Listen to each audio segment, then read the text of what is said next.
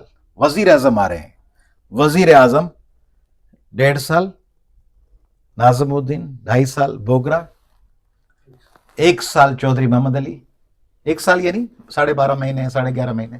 1 سال چودھری محمد علی، 1 سال حسین شہید سہروردی. 55 دن آیا ہے چندری گھر. 1 سال فیروز خان نون،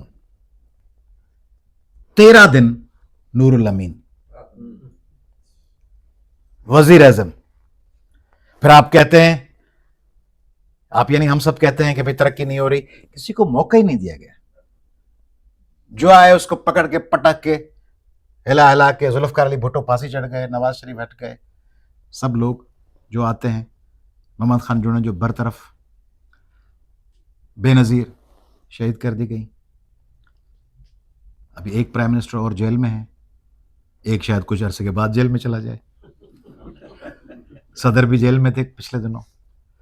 تو جب ہم دوسرے ممالک کے ساتھ اپنے کو کمپیئر کرتے ہیں تو ہم کہتے ہیں انہوں نے یہ کیا، انہوں نے یہ کیا. ان کو یہ کرنے کا موقع ملا، ان کو یہ موقع ملا کہ اچھا کام کریں تو اچھا کام کنٹینیو کریں، اور اگر نہ کریں تو لوگ خود ان کو ہٹا دیں. مگر جب آپ لوگوں کو خود جبرن ہٹا دیتے ہیں تو سمپیتھی پیدا ہوتی ہے اور ٹکراؤ بھی پیدا ہوتا ہے.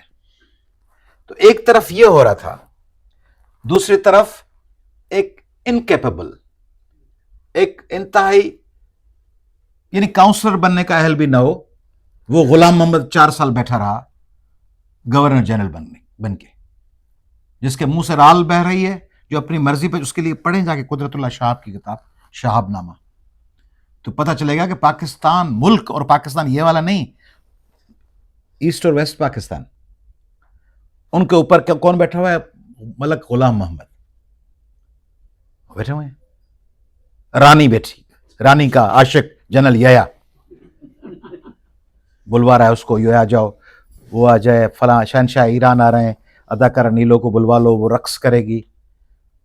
پتہ نہیں کیا تھا، کیا حساب تھا، کس قسم کے لوگ تھے، اور کس قسم کے لوگوں کو ہمارے اور آپ کے بزرگوں نے چلنے دیا، کیونکہ اس وقت ہمارے دادا پردادا تھے نا، یا والدین، انہوں نے ان کو ٹالریٹ کیا. تو یہ جو محمد علی جناح صاحب کی جدوجہد تھی، ان کی جو سٹرگل تھی، ان کی جو کوششیں تھیں، ان کو ہم نے اپنی طرف سے جان لڑا دی ہے ان کو تباہ کرنے کے لیے.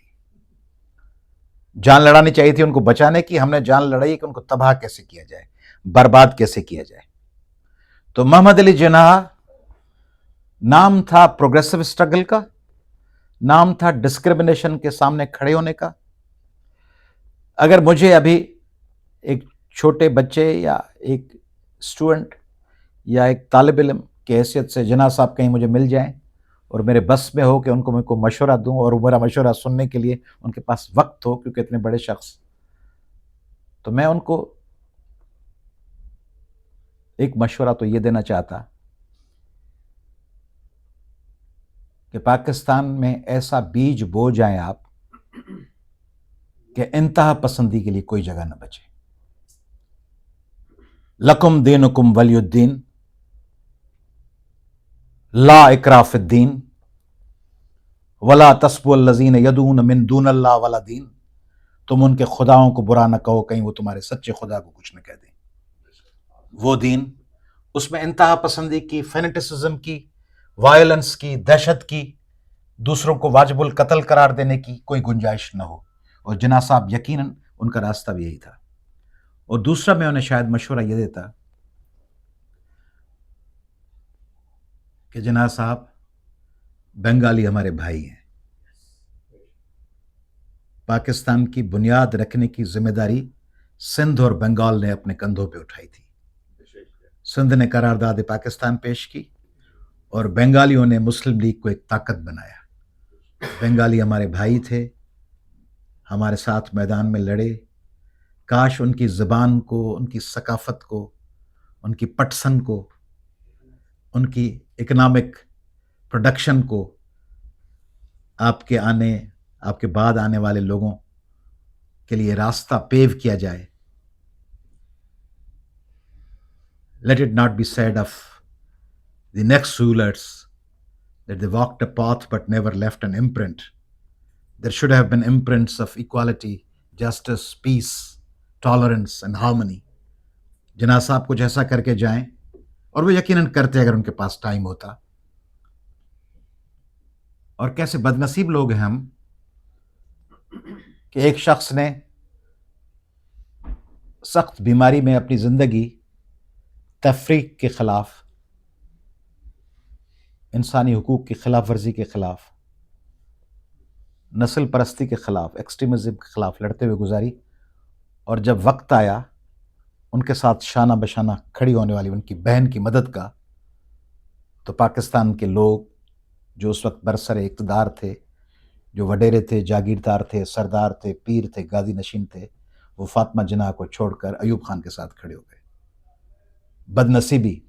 یہاں امریکہ میں ہر وقت آپ سنتے ہیں founding fathers, founding fathers, founding fathers.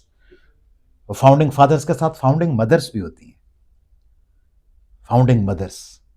تو یہ جو فاؤنڈنگ مدر تھی فاطمہ جناح، اس کے سامنے ہم سب اور ہمارے بڑے ایوب خان کے ساتھ کھڑے ہوئے. تو یہ بدنصیبی ہے. بہرحال حالات مشکل ہیں پاکستان میں. میں مزید ٹائم نہیں لوں گا آپ کا. اور فیض نے کہا ہے، میں مایوس نہیں ہوتا، میں اب بھی سمجھتا ہوں کہ اب بھی اگر پاکستان میں برابری ہو،